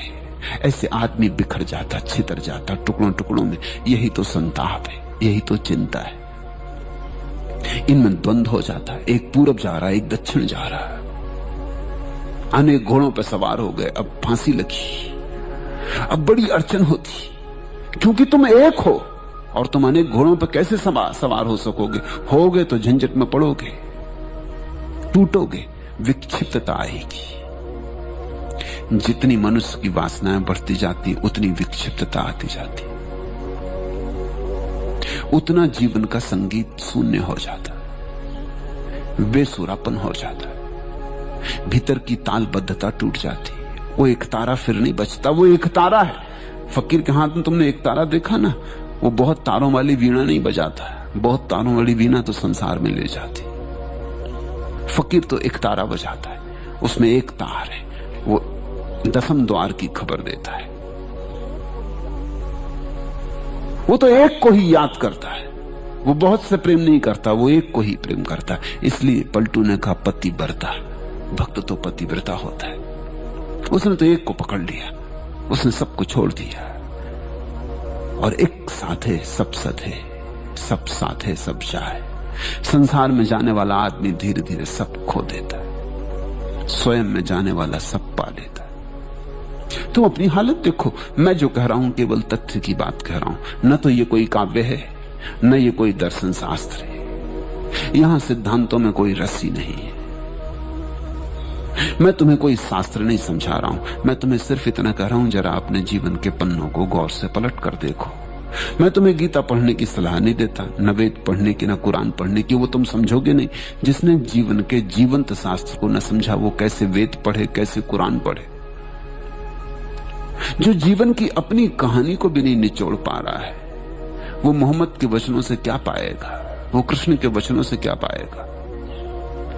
जीवंत परमात्मा तुम्हें चारों तरफ से घेरे खड़ा है और उसकी तुम्हें याद नहीं आ रही, तुम मुर्दा किताबों में उसे कैसे खोज पाओगे? हाँ, यहां खोज लो तो वहां भी मिल जाएगा। इसलिए मैं कहता हूं जीवन में पहले पढ़ लो तो फिर वेद पढ़ लेना, फिर बुद्ध की वाणी पढ़ लेना, फिर जिन वाणी पढ़ लेना, वहां भी पालोगे।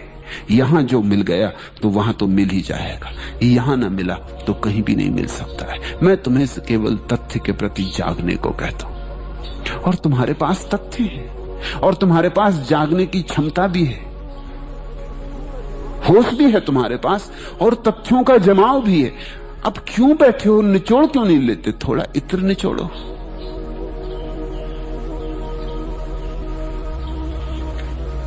इसलिए कोई रुकावट नहीं, फिर भी करोड़ों में कोई एकाध इस धन का धनी हो पाता है। होना चाहिए सभी को, होने के हकदार हैं सभी, सभी की मालकियत है, ये जन्म सिद्ध अधिकार है। नहीं, ठीक होगा कहना स्वरूप सिद्ध अधिकार है, सबका अधिकार है, ये सबकी मालकियत। फिर भी तुम्हारी मर्जी, तुम इतने मालिक हो कि गुलाम बने रहना चाहो तो बने रह सकते हो। तुम इतने स्वतंत्र हो कि तुम गुलाम रहने को भी स्वतंत्र हो। तुम्हारी स्वतंत्रता असीम है, तुम्हारी स्वतंत्रता पूर्ण है। तुम चाहो तो भटकने के लिए भी स्वतंत्र हो, ये तुम्हारे हाथ में है। जब तक तुम भटकना चाहो भटकते रहोगे। जिस दिन तुम तय करोगे लौट चलना है, लौट आओगे। बुद्ध एक नदी के किनारे से गुजरते हैं, कुछ बच्चे खेल रहे हैं, उन्होंने रेत के घर बनाए और वो लड़ रहे हैं आपस में। कोई कहता है मेरा, वो कहता है ये तेरा, दूर रख अपने मकान को मेरे मकान के करीब मत ला। उन्होंने अपने अपने रेत के मकान के चारों तरफ रेखाएं खींच रखी हैं कि ये मेरा आंगन, ये मेरा बगीचा, ये मेरी सीमा, इस सीमा के भीतर कोई ना आए। उन्होंने अपने अपने नाम लिख रखे हैं अपनी अपनी सीमा के सामने, अपनी अपनी तख्तियां लगा रखी। और फिर भी बच्चे तो हैं, कभी भूल से किसी का पैर किसी के मकान में लग गया और रेत के मकान है वो गिर जाते, वो गिर गए तो मारपीट हो जाती। एक बच्चे का पैर किसी के मकान पर पड़ गया तो उसने बच्चा उसकी छाती पे चढ़ बैठा और उसने बाकी को भी कहा कि भाइयों तुम भी आओ और इसको दुरुस्त करो, इसको राह पर लगाओ। बाकी भी आ गए। न्याय का सवाल है, दूसरे के मकान पर कब्जा कर लिया, दूसरे का मकान गिरा दिया, और उनको भी तो अपने मकान बचाने हैं। ऐसे आदमी के खिलाफ उनको भी लड़ना ही पड़ेगा। उन सब ने मिलकर उसकी खूब मरम्मत की। यही तो हम करते। कोई चोर तुम्हारे घर में घुस गया तो तुम थोड़ी अकेले लड़ोगे, पड़ोसी भी आ जाते, क्योंकि उनको भी अपनी तिजोरियां बचानी। कोई तुम्हारी तिजोरी का थोड़ी सवाल है। ऐसे चोर अगर चोरी करने लगे तो कल उनकी तिजोरियों को भी खतरा है। कल के खतरे को देख के वो आज इसकी अच्छी मरम्मत कर देते। किसी का जेब कट जाए तो जिन जिन के पास जेब है वो सब जेब कतरे को पकड़ने में संलग्न हो जाते, क्योंकि ये संभावित खतरा उनके लिए भी है। उन सब बच्चों ने मिलकर उसकी खूब कुटाई की, दंड दिया। यही तो तुम्हारी अपराध और तुम्हारी दंड की व्यवस्था है। तुम्हारी कानून, तुम्हारी अदालतें क्या हैं, तुम्हारे नियम, तुम्हारे मजिस्ट्रेट, तुम्हारी पुलिस क्या है, जिन जिन को खतरा है। ऐसे दिन भर खेल चलता रहा। फिर सांझ हो गई। किसी ने आके, नौकर ने आके नदी के किनारे जोर से आवाज दी कि बच्चों अब घर चलो, तुम्हारी माताएं तुम्हारी राह देख रही हैं। अब सूरज भी ढल गया। बच्चों ने देखा कि हाँ सूरज ढल गया। वो तो खेल में तल्लीन हो गए थे, भूल ही गए थे कि दिन अब जा चुका, अब घर लौटने का वक्त आ गया। और तब क्या हुआ पता? बुद्ध खड़े देख रहे थे, वो देखते रहे। ऐसे जीवन को देखना चाहिए, सब अंगों में, सब दृष्टियों से, हर अनुभव से कुछ मिलता है। बुद्ध खड़े देखते रहे, वो चुपचाप सुनते रहे क्या हो रहा। वो बच्चे जो लड़ते थे एक दूसरे से, कहते थे मेरा तेरा, अपने अपने मकान की रक्षा करते थे। जिन्होंने एक बच्चे की कुटाई कर दी थी वो खुद ही अपने मकानों पर कूदने लगे और उन्होंने अपने मकान खुद ही गिरा दिए और खूब हुल्लड़ मचा और सब रेत उन्होंने साफ कर दी। सब मकान पुछ गए, सब दीवारें गिर गईं, सब सीमाएं असीम में खोके एक हो गई। वो सब बच्चे घर की तरफ भागे। मां की याद आ गई, अब घर जाना है, सांझ हो गई।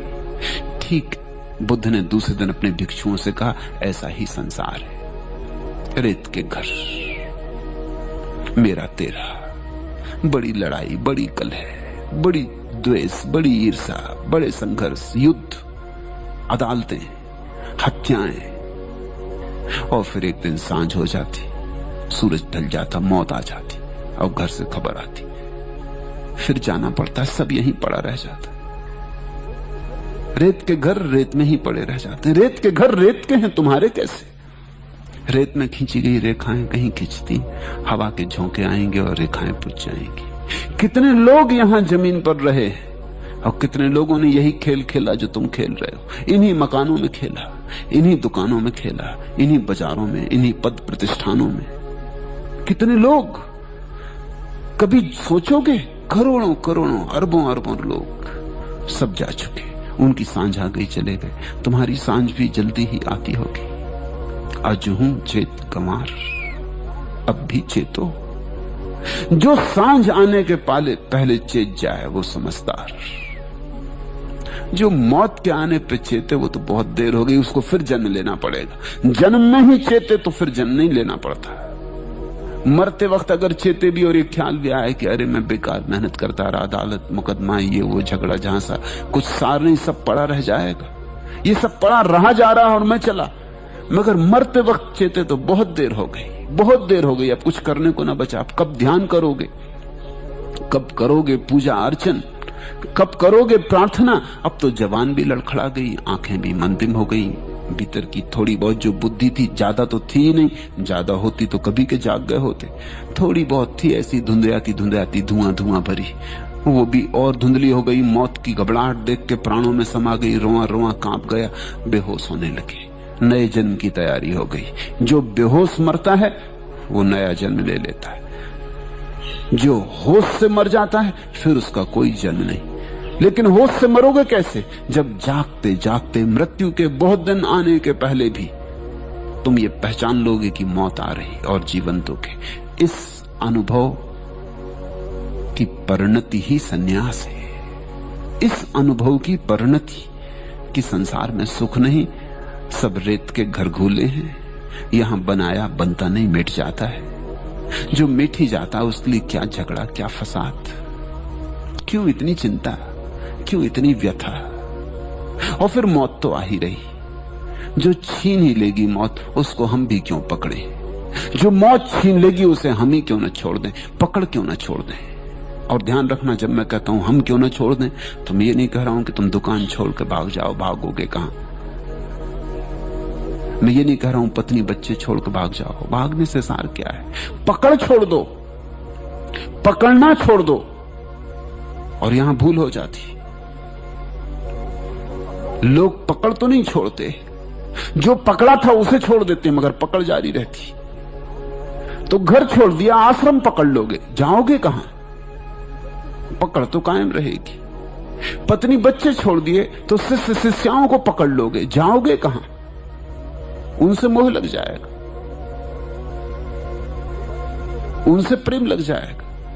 वो मरेंगे तो रोओगे, वो छोड़ के चले जाएंगे तो लगेगा कि धोखा दे गया, मेरा शिष्य धोखा दे गया, जैसे मेरा बेटा धोखा दे गया। ये तो वही का वही खेल है। नाम बदल लिया, लेबल बदल लिए, जाल तो वही का वही है। इसलिए मैं नहीं कहता कि तुम जो पकड़े हो उसको छोड़ दो, मैं कहता हूं सिर्फ मुट्ठी खोल लो। जो भी पकड़े हो उसको अब पकड़ो मत। पत्नी अपनी जगह है, तुम मत पकड़ो। बेटा अपनी जगह, तुम मत पकड़ो। बेटा अपनी जगह भला है, ये मत कहो कि मेरा है। मेरा कहा कि पकड़ शुरू हुई, और छोड़ के भागने की भी कोई जरूरत नहीं। अपना था ही नहीं तो भागोगे क्या छोड़ के? छोड़ के भागने में तो वो भ्रम अभी भी कायम है कि मेरा था, छोड़ दिया।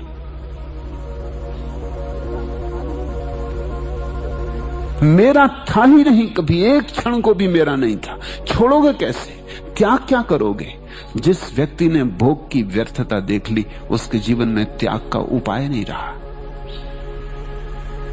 अगर त्याग करते हो तो उसका मतलब अभी भी बातों में मूल्य था। तुम कहते हो मैंने लाखों रुपए छोड़ दिए, इसका क्या मतलब हुआ? अभी लाखों रुपयों में तुम्हें लाखों दिखाई पड़ते हैं, अभी भी दिखाई पड़ते, तब भी दिखाई पड़ते थे, कुछ फर्क ना हुआ। तब तुमने इस संसार की बैंकों में जमा कर रखे थे, अब तुमने परमात्मा की बैंक में, परलोक में जमा कर रखे। अब तुम हिसाब लगा रहे हो कि जब पहुंचूंगा परमात्मा के सामने तो बता दूंगा पूरा खाता बही खोल के कि लाखों छोड़े थे, क्या मिलता इसके उत्तर में? सुना तो था तेरे पंडितों से कि यहाँ 1-2 वहां करोड़ गुना मिलता, आप कहां है? तुम हिसाब लगा रहे, तुम सौदा कर रहे, तुमने कुछ छोड़ा नहीं। छोड़ना होता ही नहीं, जागना होता है। तो फिर तुम भी करोड़ों में वह एक हो सकते हो, और सबके होने की क्षमता है। जो होना चाहे सो हो जाए, और देर क्यों करो, और खड़े खड़े क्यों देखते रहो? पलटू कहते हैं क्या खड़े खड़े देख रहे हो, तमाशबीन कब तक बने रहोगे?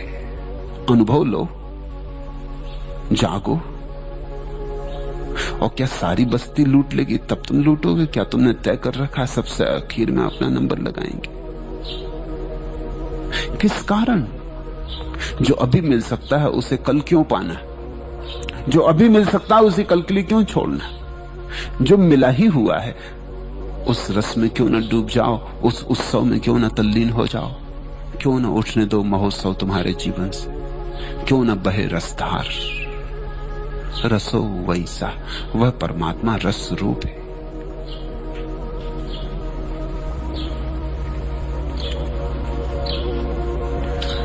तीसरा प्रश्न भी दूसरे से संबंधित है, उसके साथ ही ले लें। तीसरा प्रश्न है, सन्यास का फल मधुर है, फिर भी सभी उसे क्यों नहीं चखते? कृपा करके कहिए। मधुर है ये तो चखोगे तब पता चलेगा ना। मेरे कहने से मधुर है तो थोड़ी चख लोगे। अब ये जरा अड़चन की बात है। चखोगे तो पता चलेगा मधुर है, और तुम चाहते हो कि पहले मधुर होने का पता चल जाए फिर चखे। ये तो फिर हो नहीं सकती बात, ये तो बात बनेगी नहीं। ये तो बात बनती थी उसके पहले बिगड़ गई। मैंने सुना है मुल्ला नसरुद्दीन तैरना सीखना चाहता था, वो नदी पर गया अपने एक मित्र को लेकर जो तैरना सिखा सकता था। संयोग की बात, संयोग की भी नहीं कहनी चाहिए, भीतर तो कारण रहे होंगे। डरा डरा गया होगा, भयभीत गया होगा। नदी का किनारा, सीढ़ियों पर काई जमी थी, उसका पैर फिसल गया, चारों खाने चितक पड़ा, सिर में चोट भी लग गई। वो उठा और एकदम घर की तरफ भागा। उसके मित्र ने कहा, भाई बड़े मियां कहां चले? उसने कहा, अब जब तैरना सीख लूंगा तभी नदी के पास आऊंगा। ये तो खतरनाक मामला है। अब अगर पानी में गिर गया होता तो जान गंवा देती। नमस्कार। उसने कहा, अब तो जब तैरना सीख लूंगा तभी नदी के पास आऊंगा। लेकिन तैरना कहां सीखोगे? तक के गरिया लगा के घर में? तैरना सीखना हो तो नदी के पास आना होगा। और तुम कसम ले लिए कि कसम अब नहीं आने वाला। और मुल्ला की बात वैसे समझदारी की लगती है, अनुभवी की लगती है, व्यवहारिक बात है कि तो खतरनाक मामला है। जरा और चूके होते, पानी में पड़ गए होते तो आज मौत हो जाती। अब नदी से दूर ही रहूंगा, अब तो तैरना सीख लूंगा फिर आऊंगा। गणित की है, तर्क की है बात, शुद्ध तर्क है। लेकिन ये तो बात बनते बनते बिगड़ गई। ये तो शुरू से बिगड़ गई। ये तो कभी तैरना सीखेगा नहीं और कभी नदी के पास आएगा नहीं। तुम कहते हो सन्यास का फल मधुर है, फिर भी सभी उसे क्यों नहीं चखते? चखें तो पता चले। और तो कोई उपाय नहीं। न चखोगे तो पता नहीं चलेगा, चख के ही तो पता चलता है। तो फिर क्या करें? लोगों की बुद्धियां बड़े तर्क से भरी हैं। वो कहते हैं पहले प्रमाण चाहिए कि ईश्वर है, तो फिर हम ईश्वर की तरफ चलेंगे। और ईश्वर की तरफ चलने से प्रमाण मिलता है कि है। अब ये बड़ी मुश्किल बात है। यही अबूझ पहेली है धर्म की। अनुभव करने से प्रमाण मिलता है, और कोई प्रमाण नहीं। और चखने से स्वाद आता है, और कोई उपाय नहीं है। इसलिए जो हिम्मतवर हैं, जो कहते हैं कि ठीक है बहुत से बहुत यही होगा ना, कड़वा होगा तो थूक देंगे, ज्यादा से ज्यादा इतना ही होगा ना कि फल मीठा नहीं होगा, कड़वा होगा, तो जिंदगी में इतने कड़वे फल चखे एक और सही। कितने तो तुमने कड़वे फल चखे, अभी तक तुमने मीठा फल चखा कहां? कड़वे के तो तुम अभ्यासी हो। तो क्या घबराहट है? एक फल और सही, कड़वा ही निकल सकता है, चख तो लो। हालांकि जिनने चखा उन्होंने पाया कि मीठा है, मगर चख के पाया। डूबोगे तो अनुभव होगा, नदी में उतरोगे तो तैरना सीखोगे, तैरना सीखोगे तो उस पार जा सकोगे, तैरना सीखोगे तो गहराइयों में उतरने की क्षमता आ जाएगी और गहराइयों में मोती पड़े। नदी की सतह पर तो सूखे पत्ते इत्यादि बहते हैं, मोती नहीं। सागरों की गहराई में डुबकी मारनी पड़ती, गोताखोर होना पड़ता। बिना तैरे तो कैसे गोता मारोगे? इसलिए बहुत लोग वंचित रह जाते हैं, क्योंकि बहुत लोग तर्कनिष्ठ हैं।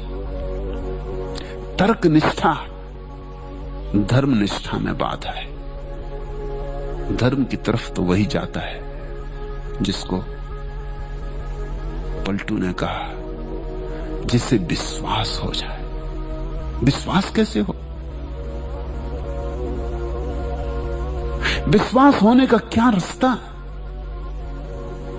अब मैं तुमसे ये भी नहीं कह रहा हूं, पलटू भी नहीं कहते कि तुम जाकर ऐसी नदी में कूद पड़ो।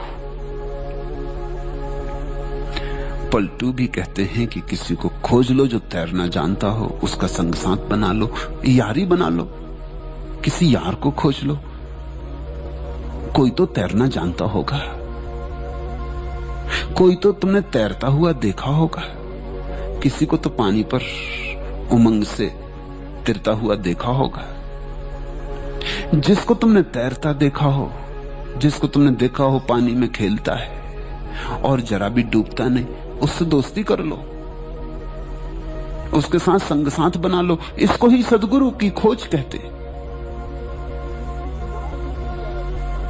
इसलिए पलटू कहते हैं नाव भी मिल जाए तो क्या करोगे, केवट तो होना चाहिए, माझी कहां है। शास्त्र मिल जाए क्या करोगे, शास्ता होना चाहिए। हाथ पकड़ने वाला कहां है? शास्त्र को तुम पकड़ सकते हो, तुम तो खुद ही डूबने वाले हो, तुम्हारे साथ शास्त्र भी डूब जाएगा। कोई चाहिए जो तुम्हें पकड़ ले तो शायद बच सको, कोई जो स्वयं तैर सकता हो तो तुम्हें बचा ले। और एक दफा थोड़े दिन साथ हो जाए, तैरने का अनुभव आ जाए। तैरना कुछ बड़ी कठिन बात नहीं है। सच तो यह है, तैरने में हम कुछ सीखते थोड़ी है। तैरने में तो केवल सिर्फ आत्मविश्वास बढ़ता, और कुछ नहीं होता। सीखते हम कुछ भी नहीं। तैरना कोई सीखन सिखावन थोड़ी है।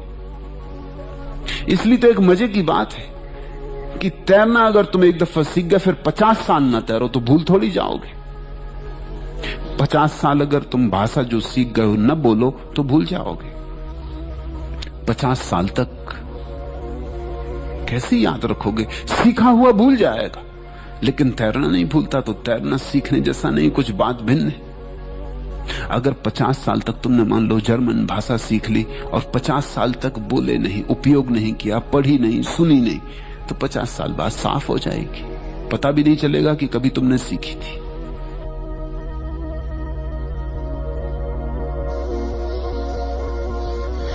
लेकिन तैरना 50 साल तुम तैरो ही मत। एक दफा तैरना सीख लिया फिर नदी जाओ ही मत, सरोवर के पास जाओ ही मत।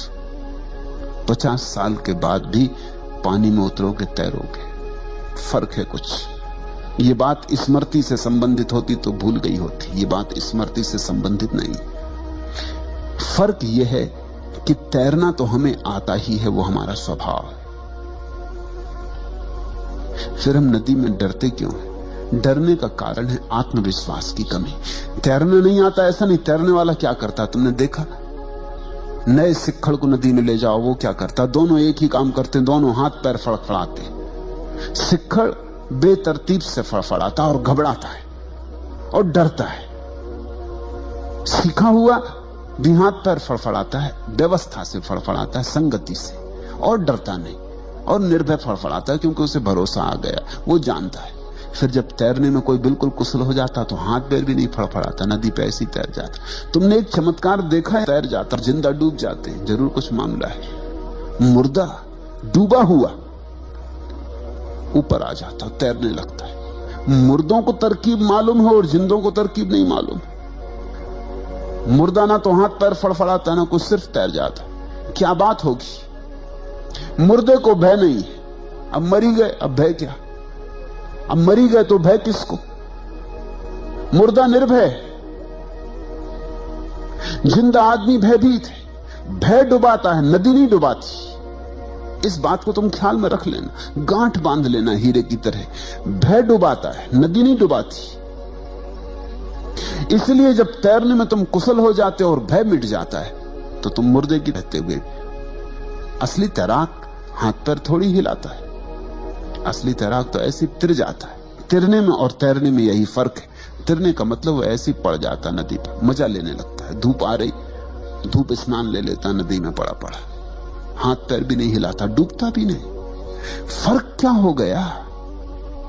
अब भरोसा आ गया। सारी बात श्रद्धा की है, अपने पे श्रद्धा आ जाए। अभी तुम्हें अपने पे श्रद्धा नहीं, इसलिए किसी ऐसे आदमी का हाथ पकड़ लो जिसे अपने पे श्रद्धा हो, जिसके पास तुम्हें एक बात समझ में आती हो कि इस आदमी को अपने पे भरोसा है। जिस आदमी को अपने पे भरोसा हो, जिस आदमी को जरा भी संदेह की रूपरेखा ना हो,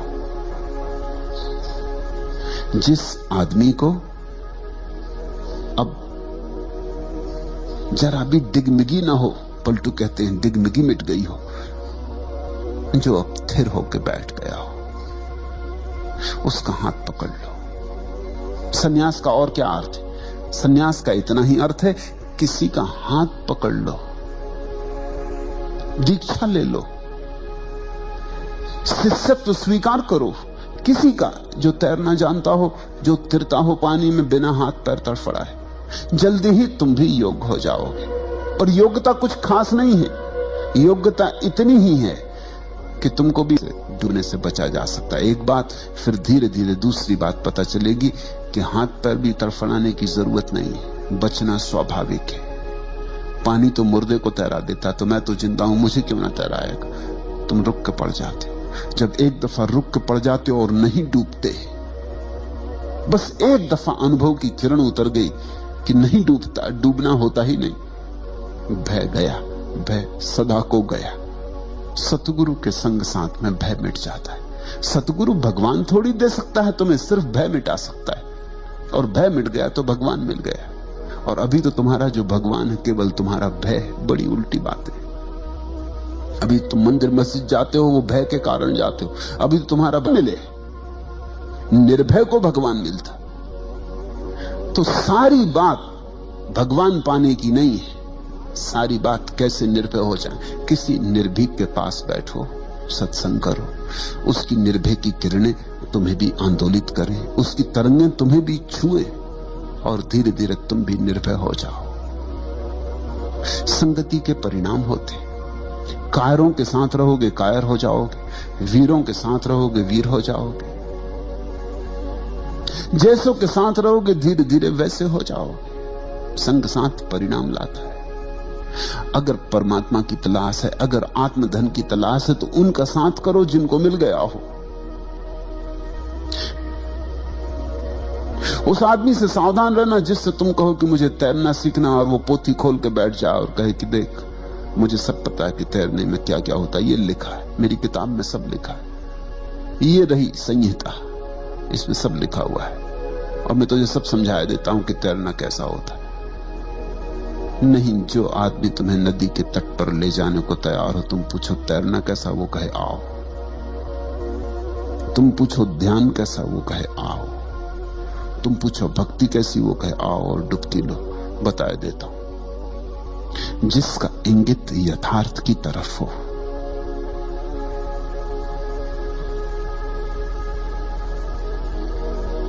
न्यास का फल ही मधुर है, संसार के तो सभी फल कड़वे। और अगर तुम्हें कड़वे लगते भी ना हो तो सिर्फ उसका कारण इतना है कि तुम्हारी जिह्वा अभ्यस्त हो गई, जड़ हो गई। ऐसा हो जाता है ना, पहली दफे काफी पियो तो तिक्त लगती, फिर कुछ दिन अभ्यास करते रहो इस आशा में कि ये तो सीखनी पड़ेगी। सुसंस्कृत आदमी और काफी ना पियो तो गंवारपन का लक्षण है, काफी तो सीखनी ही पड़ेगी। थोड़े दिन अभ्यास करते रहो, फिर काफी तिक्त नहीं लगती। पहली दफा सिगरेट पियो, तो खांसी आती, आंख में आंसू आ जाते हैं, गले में अड़चन मालूम होती, बिल्कुल स्वाभाविक हो रही। लेकिन फिर ये देख के ये तो बड़ी कमजोरी की बात हो गई। और सिगरेट लिए जाओ अभ्यास, थोड़े दिन में शरीर स्वीकार कर लेता है इस अत्याचार को। धुएं को बाहर भीतर ले जाना, गंदे धुएं को, तमाकू के ज्वरग्रस्त धुएं को बाहर भीतर ले जाना, और धीरे धीरे तुम्हें रस आने लगता है। रस होता तो पहले दिन आ जाता, रस था नहीं, रस अभ्यास से बनाया जा रहा है। इसलिए मैं तुमसे कहता हूं कि परमात्मा का रस तो पहले ही अनुभव में आ जाता है, उसका अभ्यास नहीं करना होता। एक दफा मुड़ो भर